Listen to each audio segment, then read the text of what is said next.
Welcome back to Mr. What Presents with Uzuri Pease-Greene, Hi. candidate for the upcoming elections in November, District 10. So happy to have you and talk politics today. Thank you for having me. I'm glad to be here. Uzuri, tell us a little bit more about what motivates you to be running in this campaign and this election. Hi everyone. I am 53 years old and I am motivated because I am just an everyday person. I live in Potrero Hill and I live in Potrero Hill's public housing on Dakota Street, and I'm very proud to say that. I think a lot of it has to do with seeing the different issues that were happening inside Potrero Hill from Dogpatch and D10 in particular, just in D10 in itself, with the homelessness, and then just neighbors trying to maneuver with like the bus line and figuring out how I would hear people talking about the different car break-ins and the homelessness, and just seeing how a lot of the decisions have been made at City Hall and not just City Hall but on other levels. And so I decided that I want to make a change and change things from the inside. You've been advocating for your neighborhoods and for your community for over 10 years now. About 10 years, yes. You were just telling me how familiar you are with City Hall, and people will call you with any issue from water leak to violence. Or Yes. Tell us more about your background and what got you to amp up the commitment. So, I've been clean and sober for almost 10 years now, and in that time, I started working for the developer because we are actually being redeveloped. And so, when working for the developer, I would actually be in different meetings at City Hall and other places, and I was able to see exactly how some of the decisions are made. And a lot of the times, the people at the top don't realize the effect that they have on the people on at the bottom, which is us, everyday people walking around. And so I decided that I want to help make change. And in doing so, some people were like, "You should run for supervisor." And I was like, "No," until a couple of people told me that that I could not run for supervisor. And when I asked them why, they said, "Because I lived in the public housing, I shouldn't run." And that right there was the final nail in the coffin for me to run. And so a lot of it has to do with just echoing the voices for folks and just to be heard. I always tell people that I just want to be the supervisor that works with everybody, and also the supervisor that just echoes all the voices of those that are not being heard. And that is to say, not the least, because our past supervisors have done a very good job, and I want to continue that work and even amplify it even more. And so, like having a subcommittee made up of different people from different backgrounds to work together to figure out what is needed, because I can't be everywhere at the same time. And so what's needed in Sunnydale might not be needed in another part of Visitation Valley. And what's in Visitation Valley may not be needed inside Dogpatch. And so just really honing in and talking to the people in the different communities. And they have a better perception of what is needed. It could be a stop sign needed in one particular area, and then in another area there's a homeless population that really needs to be dealt with. And so it's just looking at that and finding out from the community exactly what they need, instead of coming in and saying, well, this is what you need and this is what I'm going to do. And I imagine you're extremely busy now. We're like weeks from the election. Oh, You've my had a bunch goodness. of debates. What's your general feeling for people's interest in the election and the turnout? How are you feeling motivated, generally speaking, at this point in the race? I'm very motivated. I feel really confident. I'm running against some very strong competition, and I just look at it as just doing our best. And as long as I do my best, I can't say, whether if I am elected or if I'm not elected, I don't look at it as a failure. Because part of my reason for running also is to show young people that no matter where you come from, you can run and do whatever it is you want to do as long as you're doing it in a positive manner. And so, like I said, somebody said I shouldn't run because I live in public housing. You can live in public housing, you can live in low income, you can come from a lot of money, and as long as your integrity is intact and as long as you're trying to do something for the good of everybody, then why not? And so, and I really want to get the young people involved. I was at my little cousin's funeral yesterday, and it really hit me when I looked out at the church and looked at all the faces in there. It was a lot of young people, which lets me know that he touched a lot of people. And so I want young people to know that this is actually their world.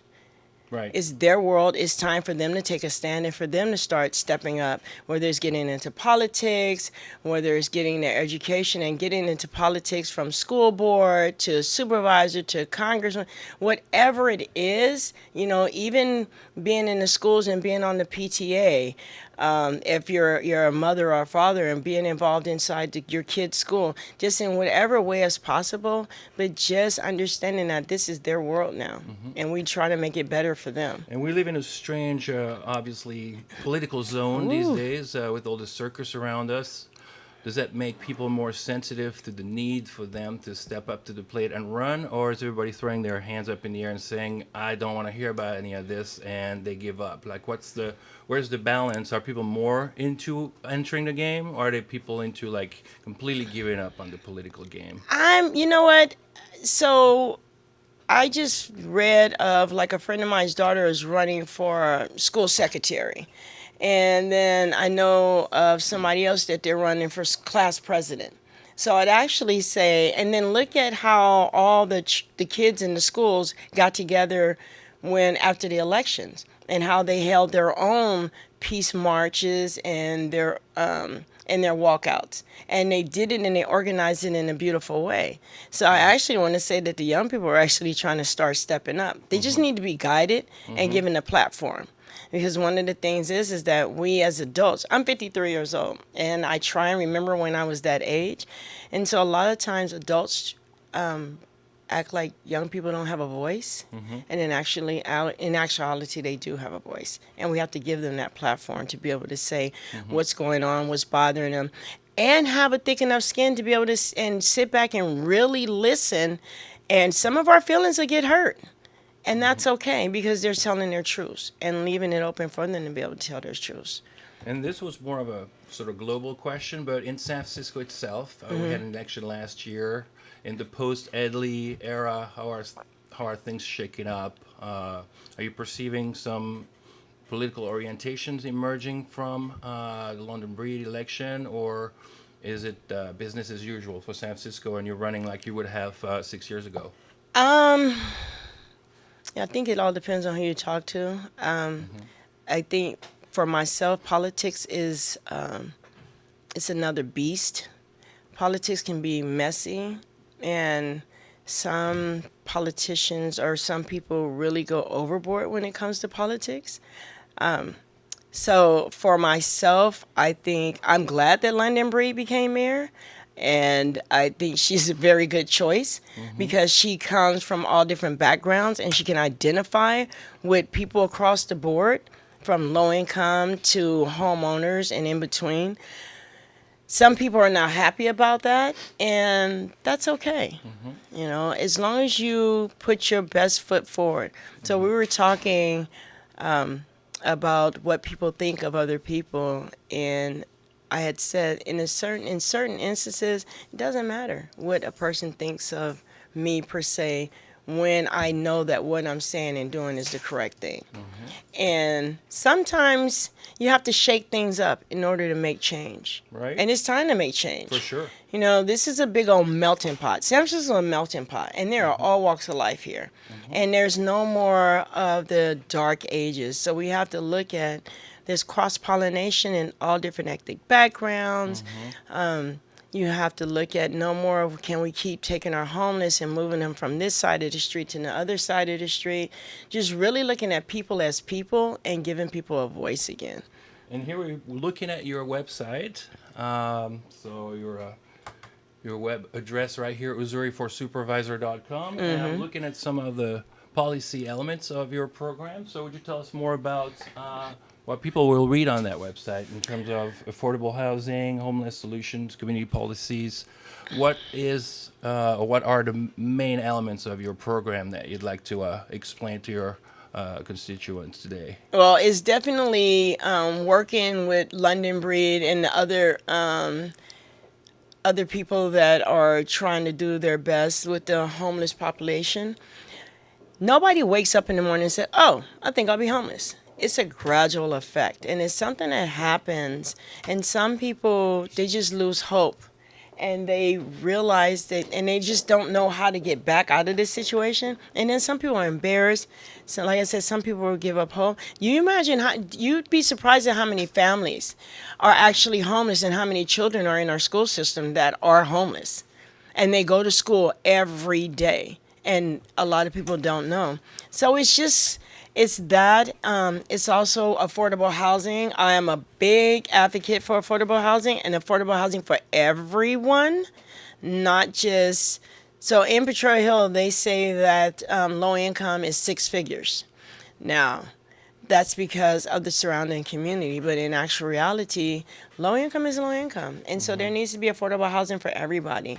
Because I remember my mom raised, five of us? And then all our friends used to come to our house. I'm the first generation to live in public housing out of my mom's children. And so I look at it as public housing as a stepping stone. We're being redeveloped, so it's about to be affordable housing. But if it wasn't for that, I wouldn't be able to live in San Francisco. And I have a pretty good job. And so there are a lot of people that have been pushed out of San Francisco, and we need families to be able to live here. So whether and I say this all the time, whether you're working at McDonald's, you're a janitor, a teacher, it doesn't matter. You should be able to live and work here and not have to work here and then live someplace else. And you still live close to the community. You haven't moved up to like a posh neighborhood. You're very close to your community. What issues do you encounter every day in your neighborhood? There's crime in our community, and then we've been working on making sure that children get to school. You'd be surprised. Well, a lot of people would have been surprised, but there are a lot of children that live in the public housing that have 3.0 and 4.0 grade point averages. And then you have a lot of children who are overcoming so much adversity. Our communities are very resilient. And in the resiliency is that we can build on that. And that's what the whole goal is. I'm a big advocate for the young people because young people, as I said, they are our future. I have 13 grandchildren. And my oldest granddaughter is a teacher. She now has her own business, and she's in Houston. And I'm very proud of her. She already has her master's, and she motivates me. One of the reasons why I went back to college was the young people in my community. And so, I have my BA in Human Service Management right now. I'm working on my master's as we speak. And I tell people, and I said, well, I had to sit out of school for 6 months because I didn't keep a 3.0 grade point average. And that's okay. And it's okay to admit that. It's what it is that you just go back. And I'm back in school now. And I have to retake a class right now because I got a D, and so I have to retake it in order to bring my grade point average up. And as adults, we have to be honest with young people and let them know that even though they have faults, we have faults as well. We have faults as adults. We've made mistakes, and that we can own up to them, and hopefully it'll help them from making the same mistakes. And it seems you're so tapped into so many levels of the community. Oh, my goodness. One hand in City Hall and 2 feet down to the ground where you live. How do you fit it all in your schedule? Like what's a week or what's a day in the life of Uzuri Pease-Greene? I'm not sure how I do that. So just so you know, if I break out with my fan right here, that's because I'm having a hot flash, so don't go spreading any rumors. But I don't know. Actually, it's the community that gives me my motivation. Because sometimes I'll go, oh, why am I doing this? And then somebody will say something or do something that makes me, that it's like, that's the reason why. Right. Or there's somebody will be like, oh, I got this job, or hey, I just got an A on this test, or whatever it is. And sometimes it's just something real small to other people, but to me it's a big thing. Right. So you get the reward from The the actual reward, results. exactly. On I the get to see ground. it. I get to see it. And sometimes, and now we're not saying everything's all hunky dory and fine. There's a lot of challenges. Hey, we're having challenges right now with the reroute of the buses. Some drivers are doing the reroute, some are not doing the reroute. You know, and so it's for to tell community members, don't stand right here because the bus might keep straight down 25th, so you got to walk down to the corner.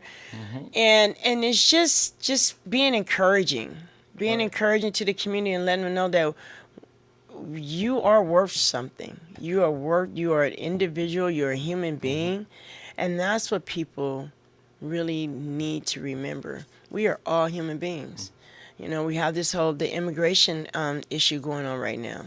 Right. It's like talking to our neighbors and standing behind our neighbors and letting them know that it's, hey, we got you. Well, We plus, got you. another important thing is to remember people to vote. Yes. On November 6th, make sure you are registered. Do it now. Don't wait. If you haven't voted in the past 4 years, contact your representatives or look up online and sign up. It doesn't take much to do it, but I imagine that's probably part of what you're doing now as well. Make sure people are aware that there's a vote coming up. I'm encouraging people, and one of the things that I've been doing is to letting people know that I want to have a subcommittee, like I said before, and want to be totally even more accessible. And so, and my phone number has been out on every flyer. When I first started this job, it was on every flyer, every calendar. So I don't mind 415-368-4436. But I am very serious in this. If you are going to fuss at me, do not call me in the middle of the night. Call me when it's daylight. Right. You know, I would really, so my goal is to, when I become supervisor, is to work with the other candidates that ran, and as well as worked with the previous supervisor. Leah Cohen has some very great ideas, and she's been doing this for a while. And so to work with her, work with London Breed and some other people, just to be able to just make sure that we keep things going in the right direction. You know, working with Mayor's Office of Housing, they have a great team down there, and just, you know, really working hard with people just to make sure that what we're doing in District 10 is what District 10 wants. And so, and I need people to understand, I am definitely not a yes woman. Not a yes woman. So if my constituents in District 10 say, no, we do not want Prop Z to go past, and there's no Prop Z, I'm just using that as an example. Right. And the other supervisors say, well, our constituents want Prop Z to go through. Well, I have to stand out there by myself and honor what my constituents want. And if they don't want Z, then we can't have Z. But it's also monitoring, because like the marijuana law passed now. So it's making sure that there's not dispensaries like there were liquor stores on every corner in District 10. So, So these are burning issues in District 10 that come up at the debates. well, they don't even come up at the debates. It's something that I've been thinking about. My husband had told me, he was like, none of you have talked about domestic violence. And that's a serious issue that goes on. And not just with women, but also of men. Look at what just happened, where we have this whole controversy about the woman and her having her memory come back after 30 years about being sexually assaulted. I can say that happened to me when I was a kid. I was, you know, abused as a kid sexually, and then I didn't remember it until I was in my 20s. And because of the fact that another lady came out, and it came out on TV that it triggered her memory, and which triggered mine. And so I had to work through that. And so it's things like that of being very open. Like, I'm very open about who I am because my mother knows. My kids can ask me anything. My mom knows. And so it's just being open and understanding of what sometimes people go through. Yes, you can have memory and it doesn't come back for years later, because our brain works in a different way, and our brain has different pockets. And when something's really traumatizing, our brain will shut it down. And if it's really traumatizing, it won't allow you to remember until it's time when the brain thinks that you can handle it. Right. And that's not with everybody, but Would you say that your main asset then is that you are this conduit for the community as a social I try to worker? be. I try to be as best as I can. I can't solve everything, and I always make sure to not get a big head, because once you get a big head, then that's when you'll fall flat on your face. So I stay grounded, So rooted in the community. stay rooted. Stay rooted, listen to people, but understand I cannot solve everything. Can't do everything, can't solve everything. In District 10, how do you characterize it as different than other parts of San Francisco, even though it is rather mixed as you described? Oh, D10 it's a big old melting pot. D10 is a melting pot, and you got so many great people that live in District 10, and so many people who are so resilient and who want to make change. And for so long, people have looked at District 10 as the crime-ridden area. All the pimps and pushers and drug addicts and everybody else is living in D10. And that's not true. Well, it's That's also not a true. booming side of town. It looks like. Well, look at the views. And the whole like community developments and the whole UCSF developments. It's It's a lot of land. Very Look at the sensitive. views, and that's where we all have to stand together and make sure that when the change is coming, that we're not pushed out. That's why I wanted to work for the developer. I wanted to work for the developer so I could be on the inside to see what was going on, and that worked. Yeah. Well, Uzuri, we're out of time. Thanks everybody for keeping an eye on Uzuri's campaign. Uzuri Pease-Greene at UzuriForSupervisor.com. And we're looking forward to heading to the election Thank booth you. on November 6th. Bye, Thank you, everybody. We'll Thank see you you. soon.